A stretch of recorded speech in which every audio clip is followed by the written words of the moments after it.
Hi hello నమస్తే, అందరూ ఎలా ఉన్నారు? బాగున్నారా? నేనైతే చాలా బాగున్నాను. ఇంతకీ మ్యాటర్ ఏంటంటే కార్తీక మాసం వచ్చింది కదా, ఆ శివాయిని దర్శించుకోవడానికి కౌశిక్ బ్రోని తీసుకొని మా పక్క గల్లీలో ఉన్న శివాలయం వెళ్ళిపోతున్నాం. చెప్పులు గుడి దగ్గర వదలకుండా ఇక బండి దగ్గర పెట్టేశాను. గుడిలో చెప్పులు దొబ్బేసేవారు కూడా ఉంటారు కదా, అందుకే మన జాగ్రత్తలో మనం ఉండడం మంచిదని.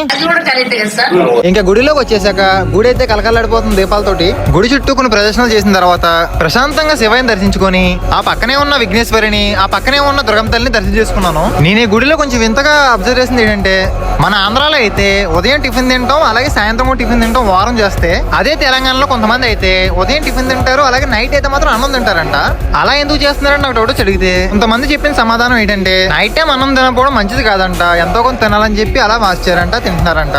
ఇంకో కామెడీ ఏంటంటే, మన ఆంధ్రాలో ఏ గుడికైనా వెళ్తే ఫస్ట్ కొంటే మన లోపలికి వెళ్ళిన పంతులు గారైనా ఒకే ఒక మాట, అరే బాబు నువ్వు దర్శనం చేసుకోవడానికి వచ్చావా, వీడియోలు తీసుకోవడానికి వచ్చావా అని అడుగుతారు కదా. కానీ ఇక్కడ చూడండి, ప్రతి ఒక్కరు ఫోనే యూజ్ చేస్తున్నారు. అందరూ వీడియోలు తీయడం, ఫోటోలు తీయడం, అందరూ స్నాప్చాట్, వాట్సాప్ ఇవన్నీ దాంట్లో స్టేటస్ పెట్టుకోవడం, ఇదే పని అందరికి. నేను ఎవరిని తప్పుగా అనట్లేదు, జస్ట్ చెప్తున్నాను అంతే. ఈ నెల రోజులు చికెన్ ముక్క లేక ఎంతమంది అల్లాడిపోతున్నారో కింద కామెంట్ చేసేయండి. ఓకే, మరి నెక్స్ట్ వీడియోలో మళ్ళీ కలుసుకుందాం. అంతవరకు మన ఛానల్ చూస్తుండండి. Please subscribe and follow.